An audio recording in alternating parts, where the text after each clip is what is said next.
Welcome to the Fat Cats Rugby Podcast, bringing you candid rugby conversations, great interviews and insights into Ugandan rugby, and a touch of rugby in Africa and the world over. Fat Cats Rugby Podcast is a product of Fat Cats Media brand for all your audio-visual content needs and equipment hire. Hope you enjoy this episode.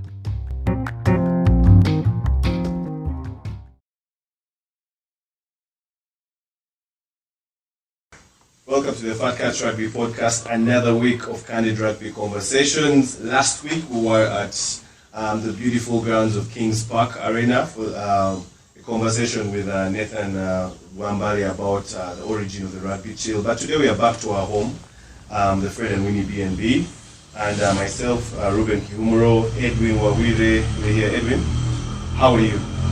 It's been a while. Yeah, been a minute. You were MIA last week. You're back today. But before we get into any particular conversations, I'd just like to introduce our guests. We normally say we have a couple of distinguished guests, but today we have royalty, I should say, rugby royalty to be precise. I don't know who to start with, but let me start, I think, with the person that's just diagonally opposite me, Allan Musoke. Recently, in a column, I think it was a column on TV, Herbert Wafula, who we have had here, had proclaimed you the GOAT of Uganda rugby. I don't know how that makes you feel, but Allan Musoke has played for the Rugby Crane 7s and 15s. He has been a man that has been a loyal servant of Cobbs. I was going to say Betway Cobbs, but you played, I think it was still called Mango. For those people even underwriter, was it going to the underwriter days? Yes. And it was underwriter. East African underwriters. Wow. Yes. How old are you, Allan? Anyway, welcome to the podcast, Allan. Thank you so much, Ruben, and thank you so much for having me. Edwin as well. Thanks for the call. Yeah. And it's good to be here. Yeah, nice to have you. And the other royalty in the house is Brian Tabaruka. And many say he is one of the most elegant rugby players that has ever graced the pitch in the way he plays. He doesn't look like he's using a lot of energy, but somehow he always beats his defenders. A man that has also played for the nation, and he has played for the Heathens. I don't know if I've missed anything in between there that you feel needs to be added. No, sir. But he's still playing. Yes, he seems to retire, unretire, try to coach a bit, then unretire. There's something about being on that pitch that's so addictive. I don't know if you're going to see Edwin come back. This week, there was something that surfaced about a picture of him trying to tackle Chisanga. That was Independence Cup 2010, when he hadn't yet discovered KFC and whatever else he has been eating. Success rate. Yeah. But anyway, getting into the gist of why we have two legendary gentlemen here. 2007, myself and Edwin were still in high school, while you guys were being really written about at the back of newspapers and maybe getting TV interviews at the time for the things that you guys were doing. And one of the most notable, and if not one of the things that is still mentioned to date, is the 2007 Rugby Africa Truimph in Madagascar that you two gentlemen were fortunate to be a part of and played a big or an integral role in. Before we get into that, I wanted to understand, leading into 2007, I think I'll start with you, Allan, on this. Leading into 2007, there was a team that contested in 2003. So how did the journey begin from that point on of 2003? The team setting up and basically just getting into the stride of moving into 2007. Before we even get to the year 2007, how did that all begin for you? Well, first of all, I first made my debut in the national team in 2000, and by then Brian was ready on the national team, surprisingly. And at that point in time, I think the national team actually started taking shape in 2000, because that was the first time we actually played outside East Africa, and we went to Douala. We first had a visiting camp in Zimbabwe.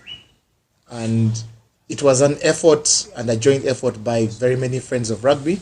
We went and spent a week in Zimbabwe where we played Mashonaland Country District. It was a provincial team on a Wednesday, and we managed to beat them. And then we played the Zimbabwe national team, and we got a hiding. That is when we realized that we are nowhere in rugby folklore on the continent. So, but that trip also exposed us to so many things, because we had never been driven in a coach before. We had never gotten VIP treatment before. We had never seen the sun rising at 5 a.m. in the morning. So I think that was really the start of a journey, letting us know that there's a bigger world out there than Uganda was. So I think the journey actually began in 2000, and it was a steady rise until 2002 when we won our first car. Then it was car 1B tournament when we beat Botswana here. The journey there has a few gaps which I'll allow Brian to really just punctuate it. But I think the journey began in 2000. Yeah, okay, that's interesting. Brian, one of the things that I've noted that Allan said is he phoned you on the team. Maybe you can just, before we even get particular into that national team journey, how did you get to join the national team? And maybe if you're comfortable, you can tell us which particular years, and then maybe get into the part of the 2000 where he says that you ascended into winning the Tier 1B against Botswana before we build up to 2007. Yeah, so thanks, Ruben. I think the first time I joined the national team was in the Safari Sevens. So it was on the 7th side in the late 90s, let's say. It was a dinosaurs, but I think that was 1999. So Safari Sevens, 1999, got into 2000, and that's when the 15 started getting a little more organized, and that's when we started our first journey of competition as Allan notes. So in my opinion, I think 2001, 2002 was the real turning point, because I believe that team was together from 2001, and the bulk of that squad was together into 2007.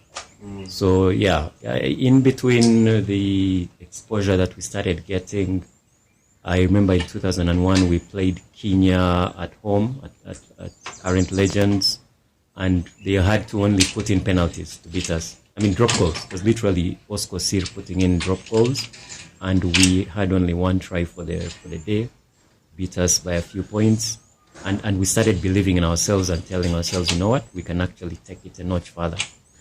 We lost to Cameroon in Douala, came back, managed to beat them in Kampala, managed to win the Tier B tournament as Allan notes, and from then on, we never looked back. We started really believing in ourselves and saying, let's take on the next challenge.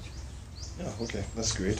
Edwin, so just putting into perspective, when you think of 2007, what comes to your mind? The Rugby Africa Truimph and the Rugby Africa team, and also just in general. I know you were still very young to a certain extent. I should say not so young, but young, well, younger than the gentleman we are stayed with.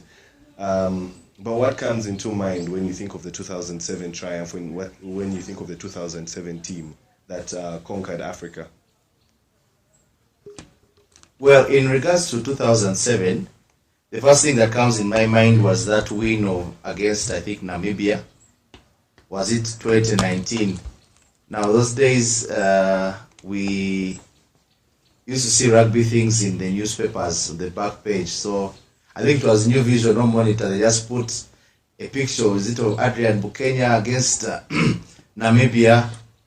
And they said Uganda 20, Namibia 19, something like that. So that's the major highlight I remember, because I think that was a group stage position where Uganda, I think, topped the group. I don't remember what the other team was.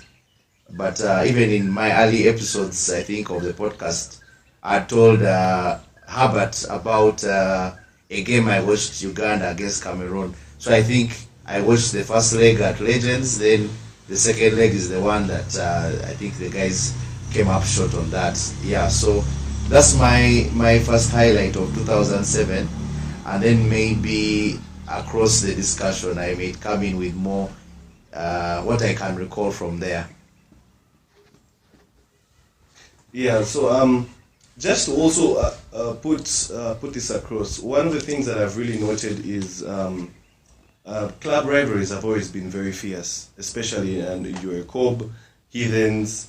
How we see these days, we see a lot of players trying to, yes, the camaraderie is there, it's very good, but still there is that rivalry. I want to know if there are any challenges back in your time building into that 2007 squad that they were trying to create between the egos and the superstars that were amongst that team, and how you guys were able to maneuver that. Maybe I'll start with you, Brian, on that.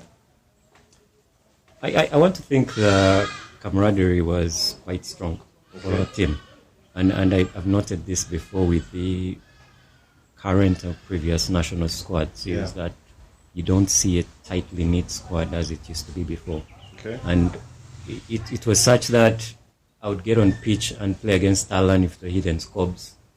And when we get into the national team, we are shelling each other, we are laughing at dinner, the whole team is one. And if you don't see that off pitch, you're going to start seeing divisions and sects. There's that group, there's that clique. So, and for us, it was really one squad. We did things together, we had fun together, and I think that kept that team strong and made it do the things that they did on pitch, because we were really, really tightly knit. So I think it's very important for camaraderie to be within the team. Was it just particularly that it was in your mindset, okay, now club is done, that it's now time for national team? Because, those lines sometimes can be blurred, especially, let me say, if one, I don't know who was beating the other at that time. I know the Heathens were pretty dominant, but also the Cobs were forced to reckon.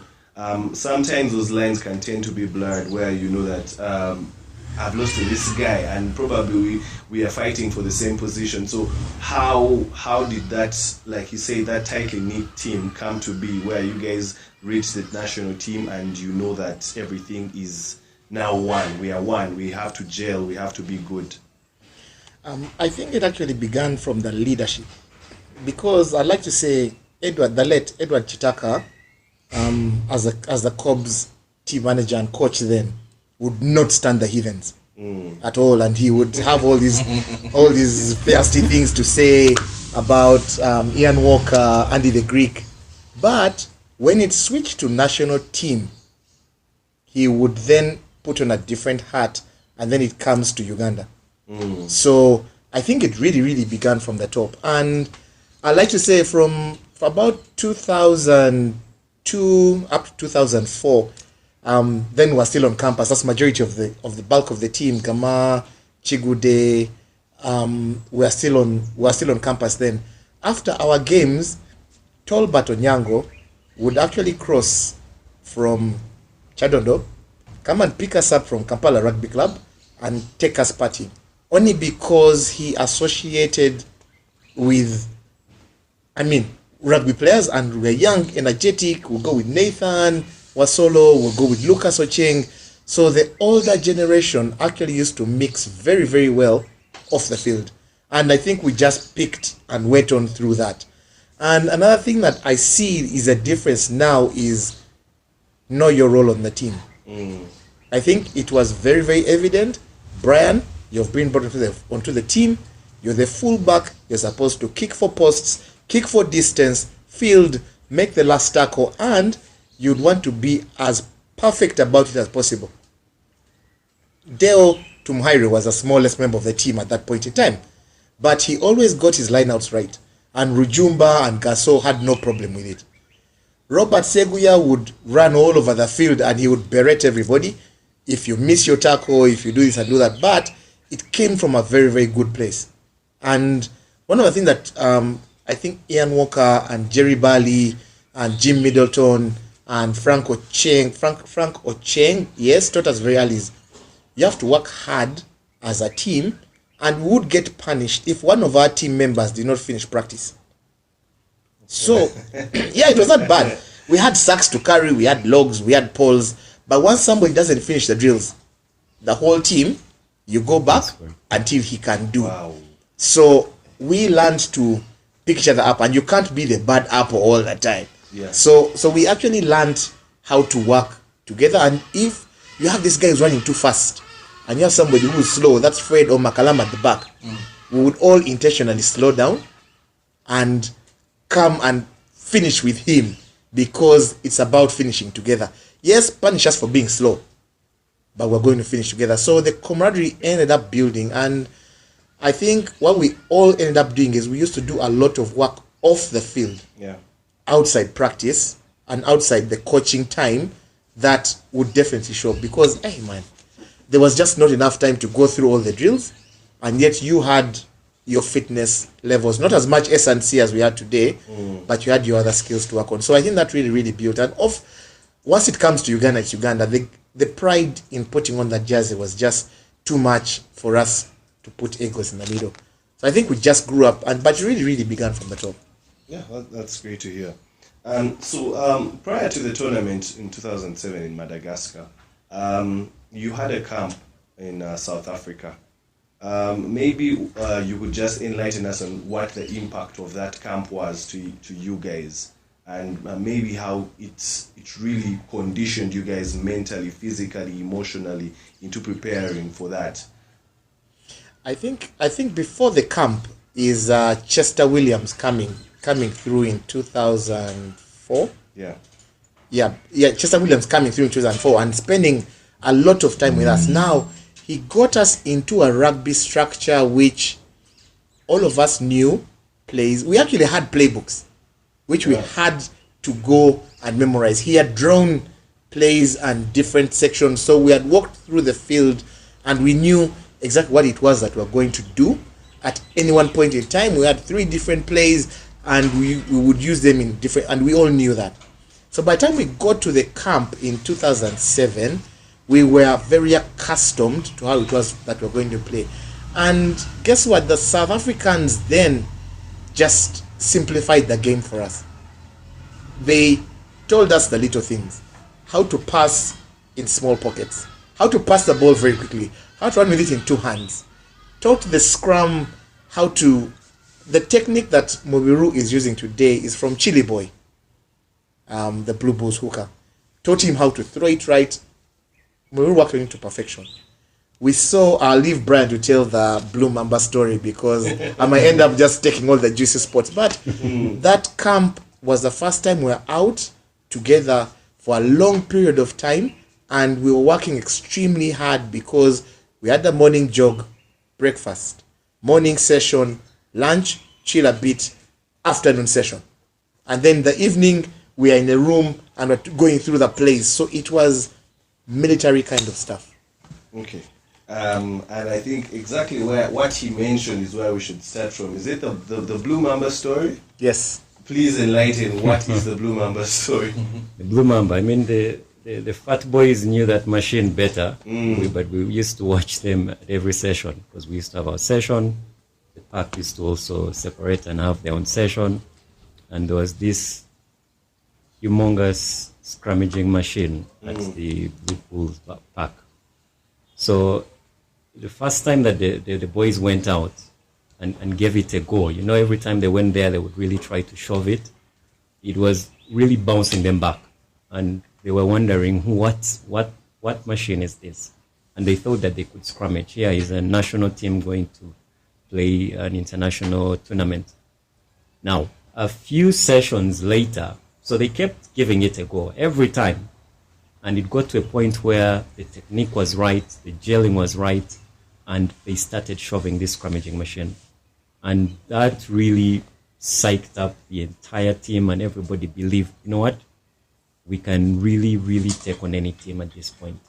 Yeah. There was a lot of direction from some big player names in South Africa coming in and guiding all of us. I mean, they were talking to the different individuals based on your specific roles on pitch. Yeah, so it really gave us confidence, and you start believing you can start doing some things. We really started improving. And as Allan mentioned, coming from Chester Williams' time, I think that's really where the right transformation happened. David Dobell, I think, found an almost finished package, because Chester had really, really fine-tuned the team, and we were playing a very, very structured game that we had never played before. And when Allan says we had manuals of moves and plays, and I actually think if I went into my drawers, I'll find mine. It's got literally different plays and set pieces and what to do at different positions. You knew what to do at whatever position you were at on pitch. And of course, never took away the creativity of open play and if things changed. But we got to a place where, I know what to do. I know my role at this point. When it opens up after third, fourth phase, let's go with it. Play what's in front of us. So the team really, really got to improve a lot, both mentally, psychologically, physically. There were very new basic stretching techniques we had to get to learn during that trip, and the number of sessions. And I remember personally, I told myself after that session, I was like, I can never be a professional rugby player. I can't manage. I just couldn't manage the intensity of the constant training. You're doing early morning, you're doing late morning, you're doing afternoon, and I thought, no, this is not for me. So in my head, I told myself, if we win this thing, I'm retiring. I'm not doing any more internationals. This was it. Because 15 years later. Well, he was talking about the professional bit of it, but Yes, he has actually answered one of the questions that we already had, because he retired immediately after. He was like, I'm done, peace. Yeah, but before I bring Edwin in to just usher us into the part of when you guys landed in Madagascar and what's happening, I wanted to ask, we see, apart from recently we have had in the grapevine that the union had slightly stopped some of the national team culture in rookie rituals and all that. Did you guys have any things that you guys used to do, especially for those away trips with the rookies? What culture was within your squad, if you care to share? I'll start with you, Brian. Absolutely. The rookies did all the donkey work. They carried all the kit. They put together all the poles for training sessions. They ensured everything gets on the bus to the pitch and back. We used to get them to come out and serve the management, like the team managers and the coach, come and... It was really fun tease, everybody enjoyed it, but they had to do all the donkey work. Carry the stuff, ensure the kit is in, and as they get into the squad, and you say nothing.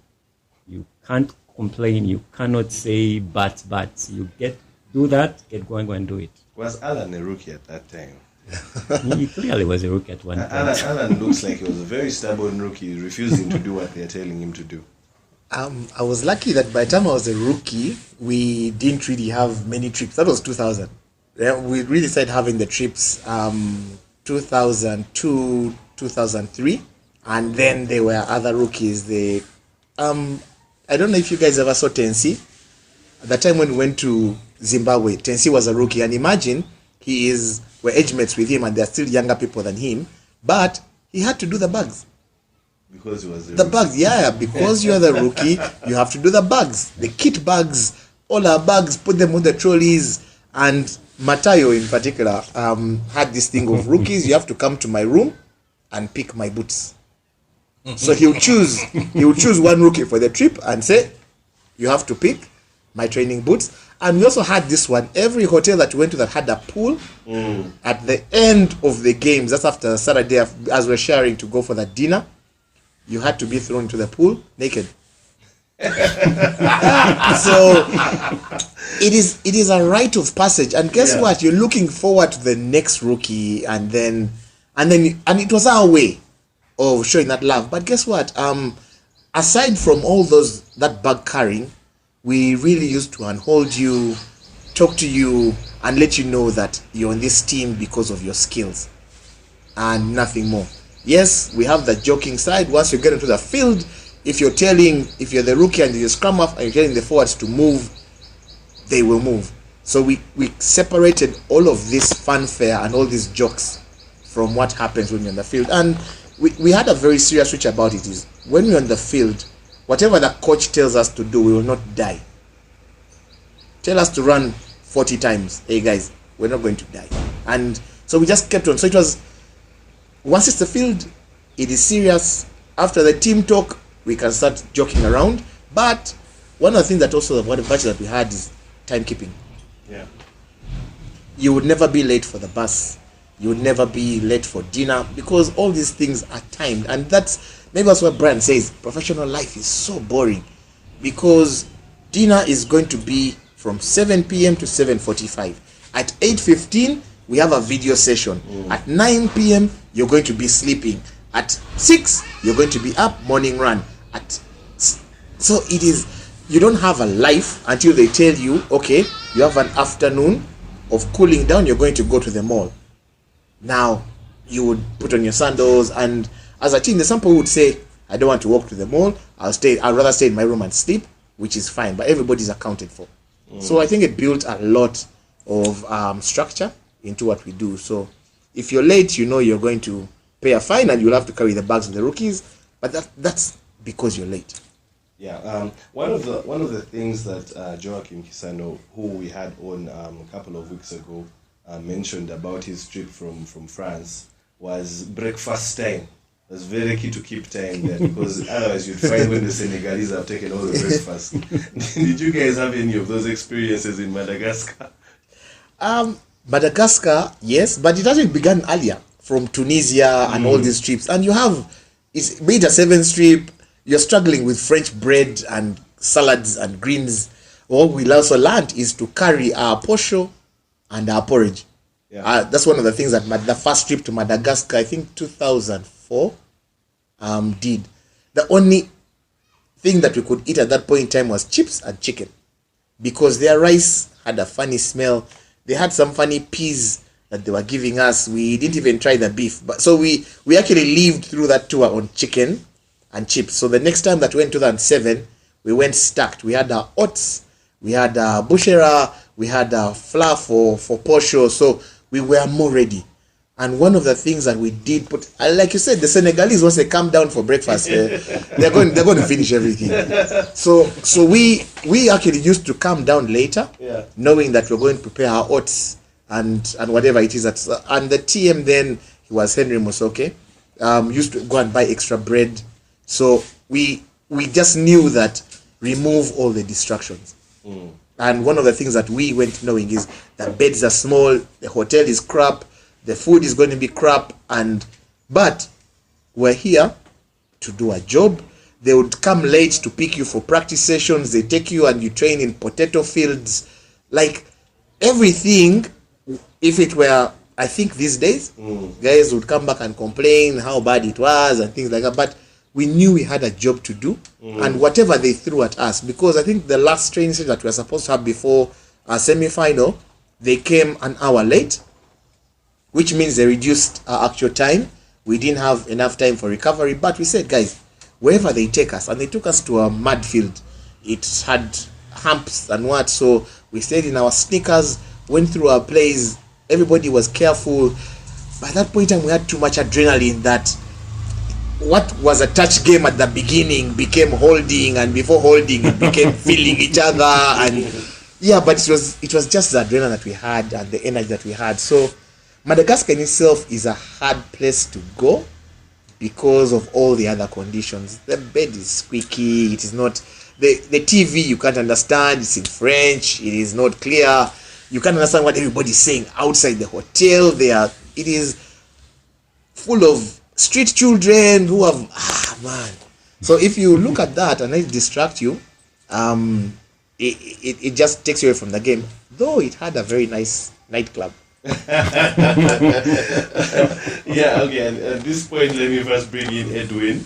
Edwin, I think you just usher the gentleman into that period. Like you said, maybe I don't know if he has any more things to share about the nightlife and any other lifestyle things with Madagascar, and also going through the group stages up to the semi-finals. Yeah, all I will say is Blue Bulls, Blue Chili Bull. Boy, Rapel. I don't know if you met Matfield or Locks got to meet Matfield or both at the time. Maybe we didn't actually meet them per se, but the first time that our pack tried to hit the Blue Mamba, and it did move, we left saying, you know what, this thing can't move. About 30 minutes later, the Blue Bulls scrum came to practice. They stretched, did their warm-up, and crouch, pause, boom, the thing is moving. Boom, the thing is moving. Then they say, reset, then they turn it, and they bring it back, and we're like, gosh, that machine can actually move. So it was a major victory when the forwards actually moved it. And the first thing they did is they moved it by about 5 inches. They got up, they looked at themselves, they smiled, they got down, and then started hitting. So by the time we left, we were actually moving it as quickly as the Bulls players were. And for us, that was a huge boost. The boost was so much that the first scrum that we got against Kenya, it was their ball. It was at their 22. And Allan Masiko was here hustling the scrum. Adrian told him, Allan, just go to the back. This is our ball. So the Kenyan scrum couldn't understand it. So the first time that we actually hit their pack, drove them over and turned over the ball. Adrian was picking and were flying at them. So they also didn't know what hit them. So every other time that we had a chance, call the scrum down. So it was a huge moral boost for us.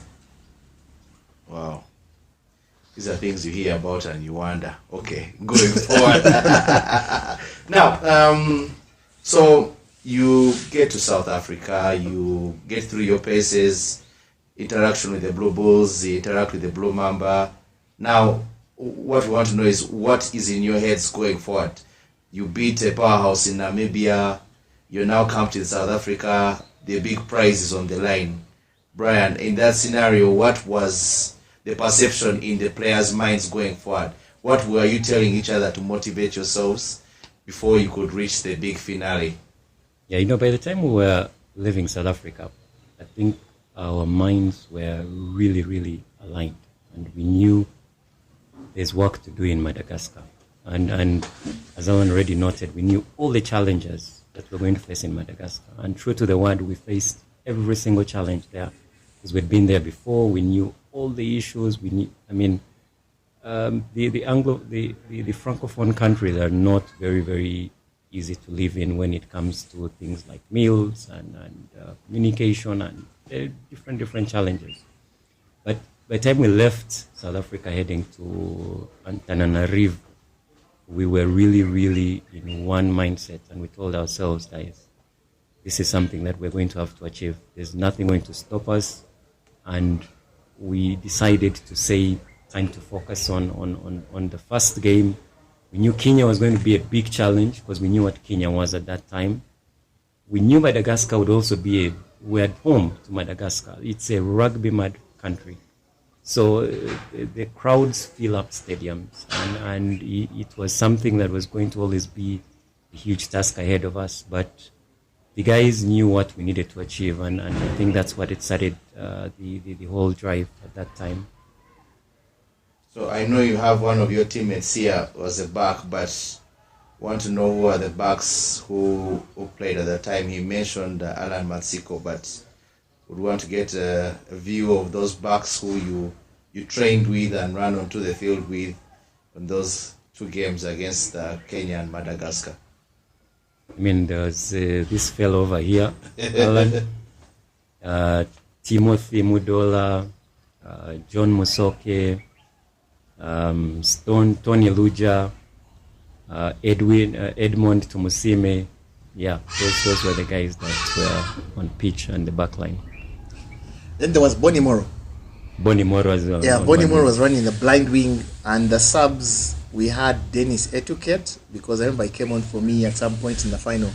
So, but the starting line was Allan Masiko at 9, Edmond was at 10, Stone was at 12. Not Saguya. Huh? Sogi. Isn't Sogi? No, Sogi was in the park. Sogi was in the park. Stone was at 12, Timo was at 13, I was at 14, Brian was at fullback. Now Brian was switching with, when he was sub, John Musoke would go to fullback. And then on the blind side was Bonnie Morrow. So I remember he used to cut his hair like up to here, and he used to play for Rhinos. You used to play for Rhinos, right? yeah. Don't ask me how old I am. I just know these things. And low on skills, but his aggression was just on the end. And Chester Williams just looked at us and formulated plays that enhanced our being, because Bonnie Morrow had a move where it would come to Stone, and then Stone feigns a crash, Edmond feigns a loop, and then it's back into Bonnie. And he would hit that line with so much pace and aggression that he would get us forward so much of the time.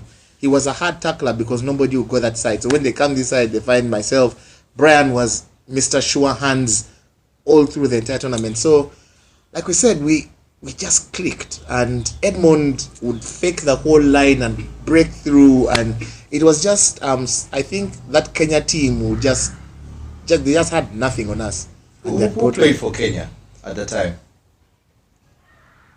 Just to remember a few guys of head, they had the late Ben Ayimba, who was anchoring at number 8. They had Lavin Asego. They had Tall, that was Kayange. They had 12. They had Sudi on one wing, Innocent Simiyu at the back. They had Chichwa playing somewhere inside there. He came and played on the pitch. Eh? Then Danny Kipto. Yes, Kipto was propping. So, and they were also they had Otieno, who was a lock. They were. I can say they were really full. Now strength. that we're into Kenya, take us through that game. You mentioned the scrum. The mentor going into the game against Kenya. You know Kenya is our rival, derby rival. Getting to your paces as a team, and each individual player knowing the stakes are as high as the mountains. How did you get that into your heads stepping onto the pitch in Madagascar? Yeah, pre-game tension can be really high, and I mean, you could feel it. I used to sometimes think it was with me only, but you could feel it. The night before, I mean, there's nervousness. You go to a training session, like Allan says, touch becomes contact, and before you know it, someone flares up, another one, everyone is itching to go. Game day, you probably have breakfast as the proper meal, because by the time it gets to lunchtime, you don't have appetite, just a butterflies, the mind is racing, the tension is really high. So by the time we get to the bus, it surprises me that sometimes I see squads with music, with phones, and they're chatting people, they're on social media, and they're heading to the grounds. It was something we couldn't do with our time, because the tension is really high. All you do is sit down, shut your eyes, and head out. You're already changed. You get into the stadium. So at that time, we're really in the main national stadium. There's a huge crowd. Yeah, a huge crowd. And then we go straight into the changing rooms. And at that point, that's where you realize, look, it's only us here. The 20-odd people, that's all we are. Out there is thousands of baying fans. There's another team you're going to be playing. So we really would come into a tight circle, and then Adrian as captain would start taking us through the paces, and you look into each other's eyes and you see a team that's saying, you know what, we're going out there. So yeah. Yeah, but everyone who has played rugby will always tell you the most important part is that kickoff. And now I can imagine back in the day, you guys had the IRB balls. So it's green and white. Then you see IRB, the guys bouncing it on the center line, and then kick off. Allan, what happened? Did you kick off, or Kenya kicked off? I really can't pinpoint, because at that point in time, by the time you get to kick off, somehow, as soon as the whistle goes, all the tension just evaporates and you just start playing. But one thing I remember is in that entire first half, Kenya had totally nothing on us. Kenya had no answers and everybody was tackling for their lives. And normally Kenya brings, if you notice the rotation of their games, the first 15 minutes of each half, they are going out there to just blitz you. And we knew that. So those first 15 minutes, and I think we kicked off because our plan was kick it deep, let them kick back to us. Let's have the fast attack. So that is how we took the Kenyan game. We knew it would be a seesaw, but we had to weather that early storm because Kenyans throw the kitchen sink at you at the very, very beginning. After you weather that storm, then you start settling into the game, and then you'll get to halftime almost at parity. Then watch out for the beginning of the second half because they bring it. Something happens to them when they go to the changing rooms and they bring it again. This particular game, Chester Williams had broke it down so well that we had a minute by minute focus. We knew exactly what we were going to do at warm-up. We knew how we were going to break up. We knew what we were going to do. All the way until putting on your jersey and out to the field for the national anthem. So even as we were doing our warm-up, it was so much in unison that even the Kenyans turned and were shocked at what was happening. Because we had to master our warm-up routine. You're going to move from one drill to another. You're going to do this 10. You're going to do this. You're going to move the balls. You're going to split forwards and backs. So what you're going to do, you're going to come together. You're going to go through this one play. It was that choreographed. And that's why I think these teams are so perfect at what they do, because they go through that routine each and every day. And they tell you that this warm-up done right should get you good to go. So we actually said on the right page. Second half, Adrian twists his ankle. And your talisman, he has been punishing them on number 8 picks, has to go off. He's stretchered off almost. And we are like, wow, captain has gone. I think at that time we had a 10-point cushion. So we're like, gosh, this is going to be a very, very long day. Wow, we lived through that, and they managed to tear us through the backs, I think, once, and they scored a try.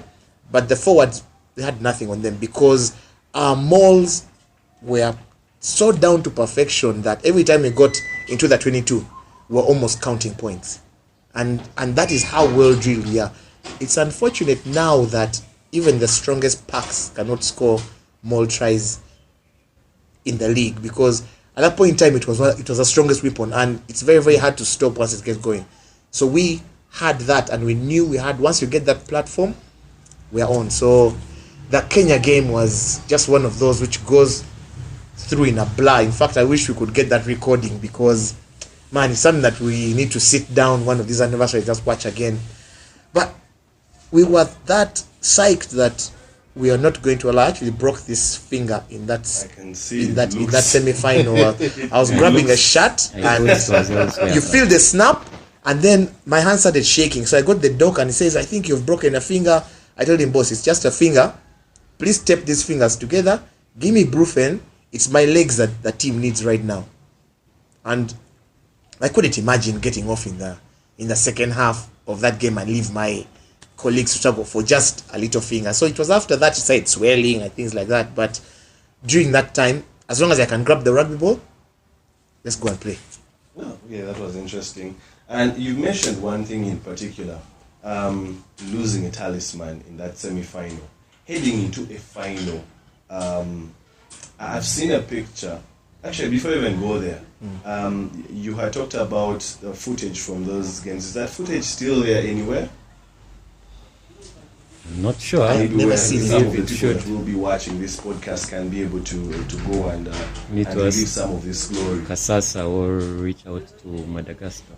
Yeah, we shall see. We shall see how best we can be able to get that footage, because that is very, very valuable footage.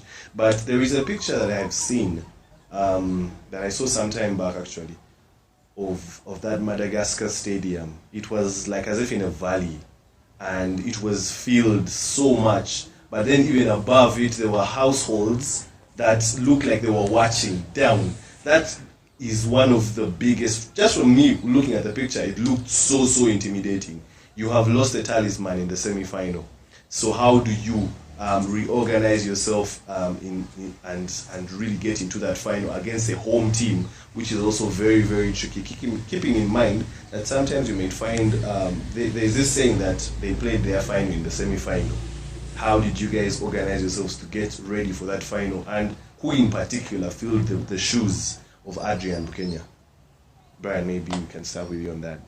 Yeah, so when we had finished with the Kenya game, the new captain was Timothy Modola, because he was the vice at that time, and he's a more reserved guy compared to Adrian, but he is effective in leading the team. So we sat down, chatted about what's before us. We knew we were going to face Madagascar.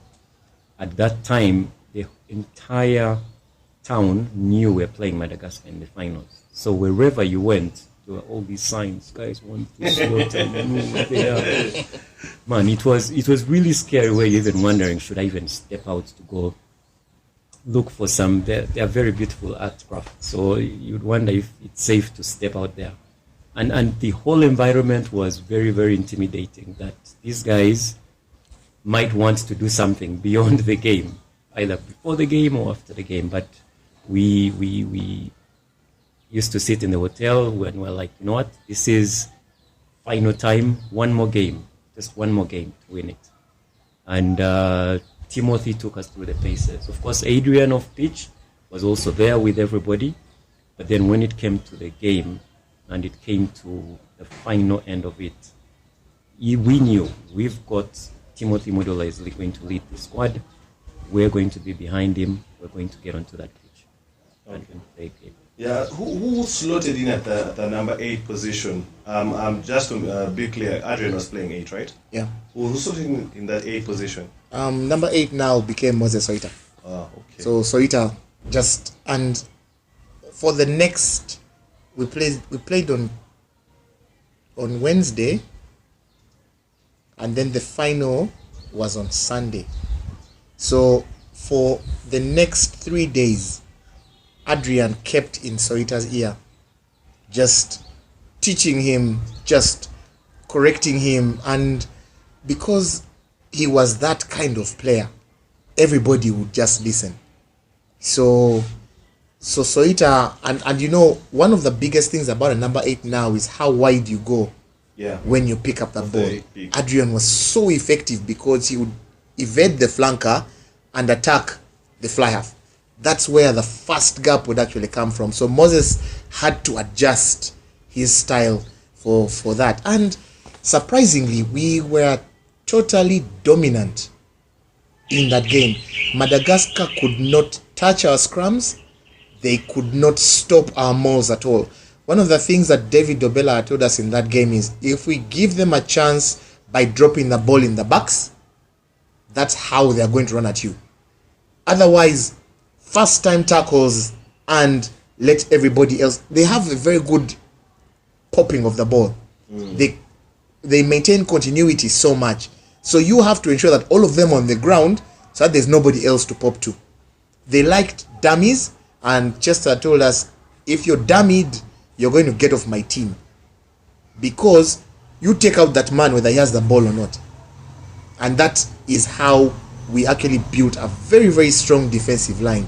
And like I said, our lineouts were so effective that they even got to a point in time when the guys in the park were arguing about who was going to score the tries. It was mad, because the ball goes up, it's picked. Dale, of course, was and Alex were the throwers then. But Alex would go and then say, you guys channel ball. Matthias has the ball with him, and he say, you guys just walk.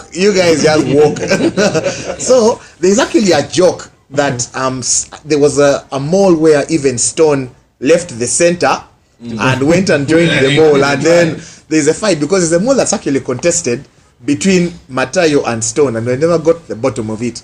Who actually scored the try? So our Moles were so dominant that we kept on piling points, and that crowd actually became silent, because by first half I think we were up by 24-3 or something like that, and they hadn't crossed our line at all. So that was the pure dominance. And the one thing Adrian said when we go to the halftime huddle is, guys, we are starting this thing all over again. It is 0-0.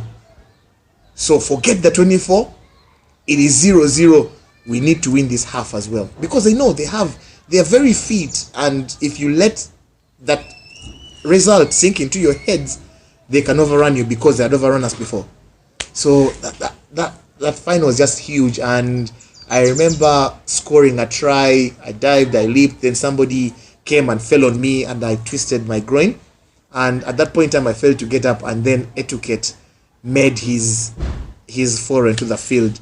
And 2 minutes later, he was complaining that they had scratched his eyes. So that's, I think I survived some eye gouging there. Yeah, but it's something that's very interesting. When he talked about the pre to the final, where there were fans doing this, reminded me of a joke. I think it was by Ben Young's, in one of those trips to Wales, when England is going to play Wales, and he said that you could look outside the window from the bus, and he even saw a granny doing this, and the old man shivering that she was doing this. Like, that's how much those rivalries were. But yeah, what was the final score of that final game? If I'm not mistaken, it was either 45-9 or 45-12.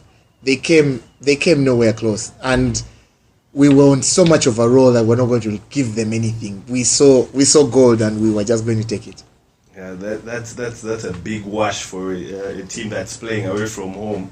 But anyway, now that the trophy has been lifted, how was the post-final situation, Brian? Where was there a chance to party? Was it so hostile that you guys had to first just leave immediately and come back to Uganda? Walk us through what happened in Madagascar from that point, and then also coming in Uganda. What happened?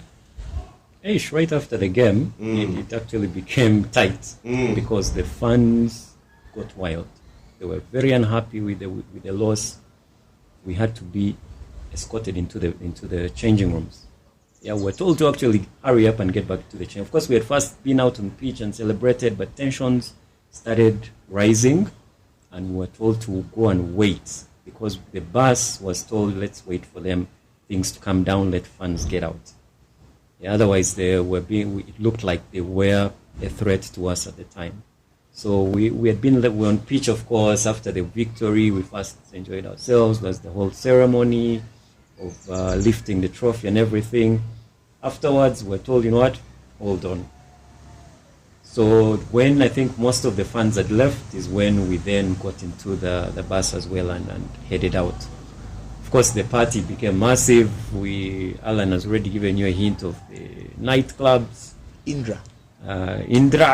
We learned some language, a bit of lingo. Some things are X-filed, so...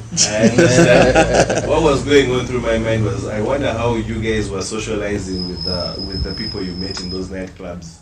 Was it a matter of... It's very interesting, but I promise you can communicate anywhere in the world, somehow. The basics can be communicated. So people manage to interact. You'd see exchanges of words between people who do not understand anything of the other's language, but somehow there was conversations going on. We had a real blast that night. So the people in the nightclub were pretty cool as compared to the fans who were in the pitch? Oh yeah, at least I personally didn't get any animosity when we were out there. That's good. Yeah, we were actually being told where are the nice spots, where to go to. Yeah, as I can say, the rest is... Well, on the return to Uganda? Well, we played Sunday. The flight out of Madagascar was on Wednesday. Wow. Yeah. That's a lot of time. Yeah, so you have no rugby, and we just started moving around the town, we discovered one spot that had a pool table, and you didn't need to pay. So we ended up playing a lot of pool around. We asked where the beaches are, and they told us the beaches are about 40 kilometers out of Antananarivo, so we never actually got to the tourist sites. So we would wake up in the morning, have our breakfast, go and play pool, drink, walk around. We actually visited the palace also in that time. So we had 2 whole days of doing nothing until Wednesday, when we're now tired of it. And I think we had some of our team members who got alcohol poisoning during that time. But it was they have the large bottles, the 750 ml. So when you're in the club, once you buy your bottle, because for us here, a bottle is a bottle. You get and it's mine. So a guy would come and bring his kata in a glass, and it became known that that bottle is not drunk by one person. So you share. Ugandans. It was no. That is how their tradition is. Yeah. And not just the guys, even the ladies who were there. So it was just a good atmosphere. We actually gave them some of our CDs to play some of our music. So we ended up just assimilating. Remember, the food is still work. So we'd look for chips and chicken in different places, and that's practically all we ate until we came back. Wow, that's very interesting. But it's nice to see, and I'm sure some people are going to be shocked, wondering what CDs are. Sorry, not in that era of stream music. Yeah, compact discs. No. Probably they know it as other things. Yeah, you're probably walking around with your Walkman. Yeah. There's going to be a lot of Googling going on. But anyway, as we come to the end of this, just to try and walk through the part where now you are back in Uganda, was we see so much fuss about people receiving flowers these days and being picked up by their significant others from the airport. Was that what happened with you guys as well when you came back? Was there any heroes welcome? Was there any trophy parade? What happened? Yeah, we were actually met by a huge number of fans. You received flowers, Allan? No, there were no flowers. There were no flowers in our time. But remember, we were in our kit, and we had a motorcade. We actually had a trophy parade, because from Entebbe Road, I remember, went down to the park, Namirembe, like that, and we ended up in Parliament. So we didn't come straight home.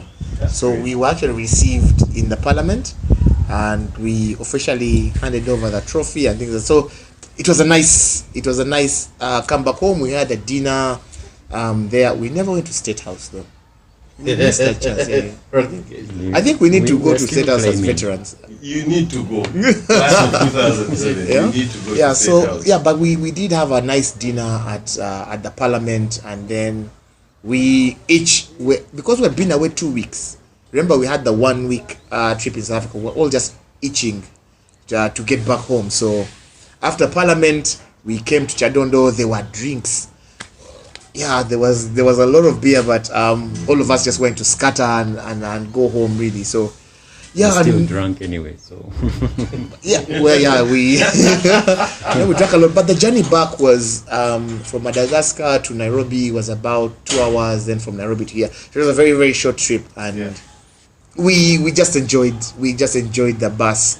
We enjoyed the motorcade. I mean, we felt like we were actually true superstars at that point in time.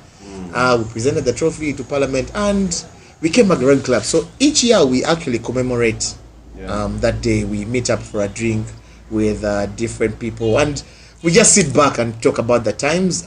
Those who still have their medals, take a picture of them and share. I think I have mine somewhere in the house. So it's a huge, and that was the first time they actually gave out the national team kit. Yeah. Okay. So they did give us, it was a different ceremony where they actually handed over the kit that we played in, and we had a small badge there, CAR 2007 Africa Cup winners. So that is something that we normally hold dear. And the names at the back. And the names. Actually, Chinene did that. Chinene took all the shirts and did the branding for us for that. So it was, then we're saying, you know what, this kit's are going to be played again. Union, find money, buy more kit. This kit has done its work. That's interesting. So before we let the gentleman go, Edwin, do you have any last questions, last submissions for the legends before us here? Yeah, who missed graduation? There are some people who missed graduation. They miss being in the ivory tower tent or something like that. I think that was Dennis Educate. If was Alex Muviro as well. Yes. And probably, was it Wakabi? No, Wakabi wasn't there. No, Wakabi was. No. I think Dennis Educate and Alex, because it was during that time. But you couldn't miss such a trip because of that. Again, you imagine it was a huge honor to go and represent. So it was honor over allowances, if I'm saying. Well, at that point in time, by the way, I think we were given $100 as tour allowance, and then we had 150,000 for winning bonus for both games. And for us, at that, it was never about the money really, but the fact that you won Africa champion, the money, and we used to tell guys, let's play and win again. Let's increase as opposed to not playing and not having it anyway. It's better you play, you win, and increase how much they owe you as opposed to not winning at all. So that's just really how we were. It's very different these days though. Yeah. Maybe lastly, lessons for the current crop now, going forward with their journey to winning accolades of such a nature. What tidbits of advice would you give them? I mean, the current national team has a lot that we didn't have. I mean, talk about strength and conditioning. There's advances in nutrition, in technique, in all spheres, and then they can only be better and a lot better. It's probably an area where I think they need to do a lot more to bond together. Yeah, so I still see fractures based on club lineages now a lot more than I don't remember ever seeing in our time that's a pirate, that's a Cobs or whatever. When national team, it was national team. So if we can have that broken down and everybody knows they're there to represent the country, I don't think they need to value putting on the national jersey a lot more than what I see. It looks to be casual. You know what? If they need me, they'll look for me. If, it's yet for us, we really yearned. And Allan is talking about $100 allowance for 2 weeks. I remember the Zimbabwe trip we got $10. We were the happiest. It was not even about the money. Put that money in the bag and go out there for the experience and to represent the country. So I think it's really about they're a lot stronger now. They have capability to be stronger, faster, bigger than our times by comparison. They just need to get their mindset right, get the teamwork going, and know that when you're representing national team, it's a big job. You're representing 35 million odd people. Yeah, that's great. Allan, do you have any submissions you'd like to add to that? Oh yeah, the first I would like to tell this current crop of players is discipline, personal discipline. Before we went to Madagascar, we had been off alcohol for 2 months, and that is a collective effort from the team, and we are each other's keepers. It is 2 months. Get your alcohol and you drink all the alcohol you want. Like I told you, by the time we came back here, we didn't want any more because it is there. 2, work on your skills. If you're the hooker, be perfect.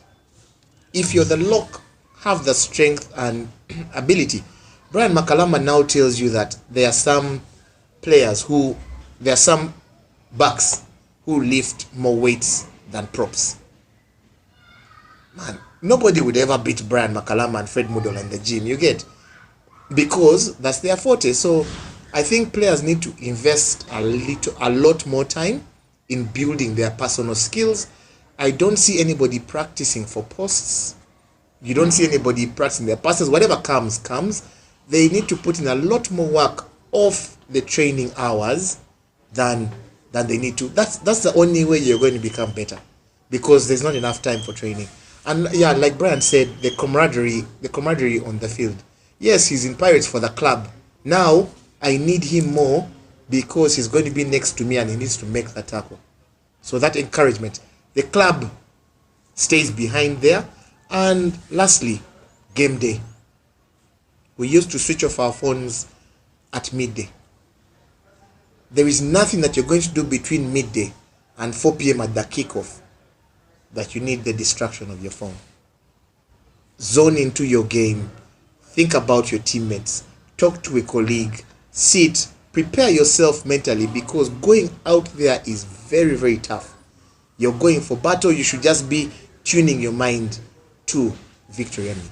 So mobile phones, yeah, I think they just have to do without.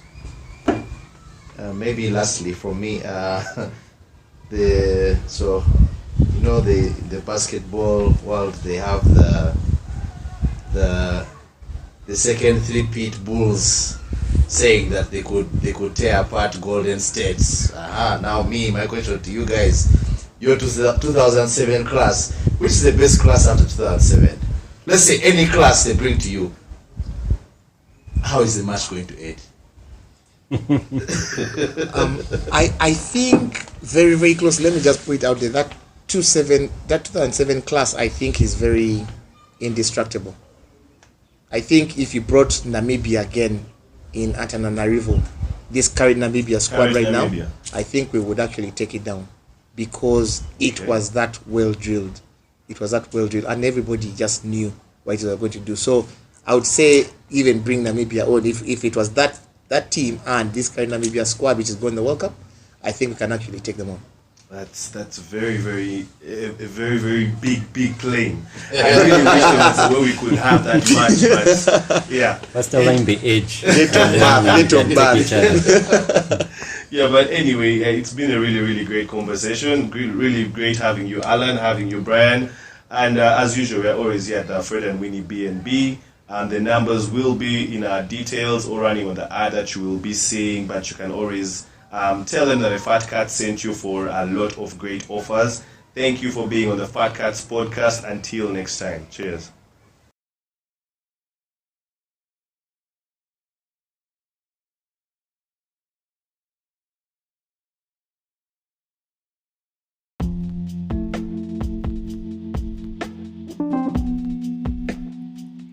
Thanks for listening in. Share with us your thoughts from today's episode, and don't forget to follow us on Facebook, Instagram, Twitter, and subscribe to our YouTube channel.